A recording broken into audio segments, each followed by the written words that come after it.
Welcome to Film Grind. My name is Shawn Burkett, and I will be your host as we journey into the ins and outs of the film industry. Our first topic is something that I have gotten a lot of questions about, and that is self-distribution. Film distribution in general is by no means an easy task.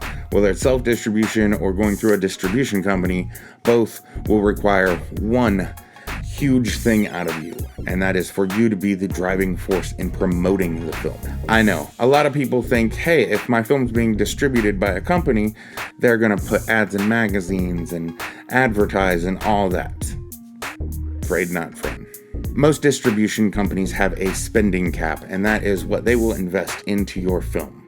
And 90% of the time, it does not include advertising of any means. So no matter what, you will be solely responsible for promoting your film. This is where many filmmakers develop a group or a team of people who support the film and will happily promote it. Once you've assembled a team, you can then start creating various social media accounts for not only your film, but your production company, or both. From this point, you can post behind-the-scenes photos, posters, stills, and start inviting as many people as you know to your social media sites. Keep in mind though, you don't want to post everything all at once. You want to spread it out. You want to keep it consistent.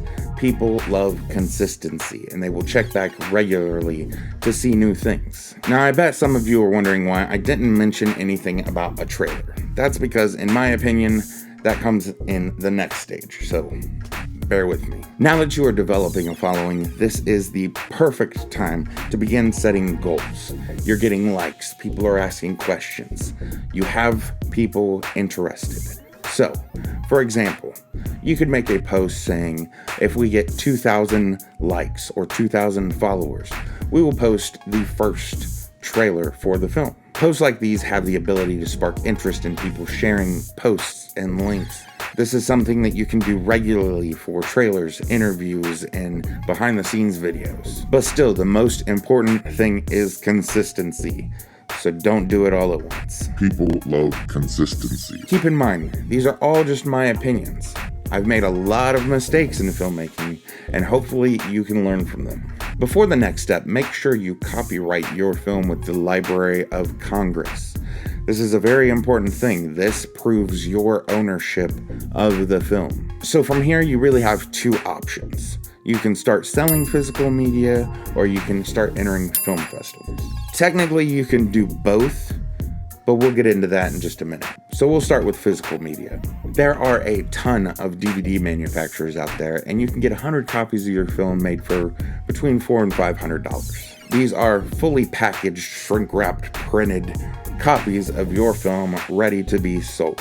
But before you jump into having DVDs made, you really need to sit down and think about your key art. It needs to really represent your film. It needs to be eye-catching. You should really look into having a graphic designer work with you, because in the end, this is only going to benefit your film. Once you have physical discs, you can easily set up an online store and start promoting. You can also set up online streaming and VOD. Vimeo On Demand is a great place where you can upload your content for an annual fee of $299. And you can upload up to 20 gigabytes worth of films per week. So if you have multiple films, this will benefit you in the long run.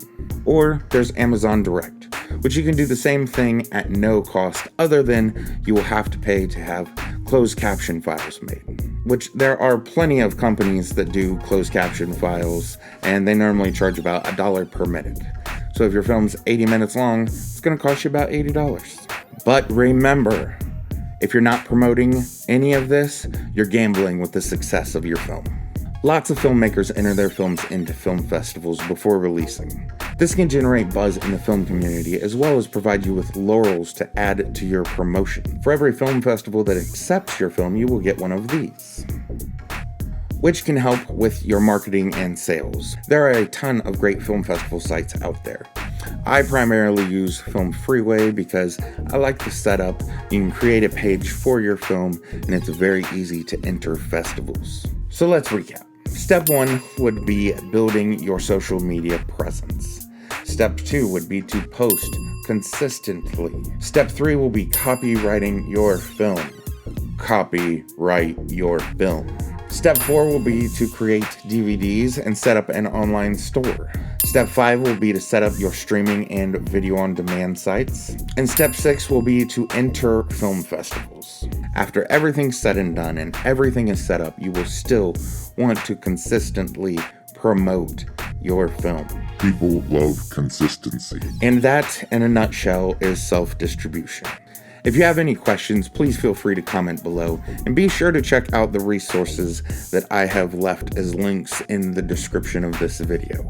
I'm Shawn Burkett, and thanks for tuning into Film Grind. Be sure to like, subscribe, and ring the bell for notifications.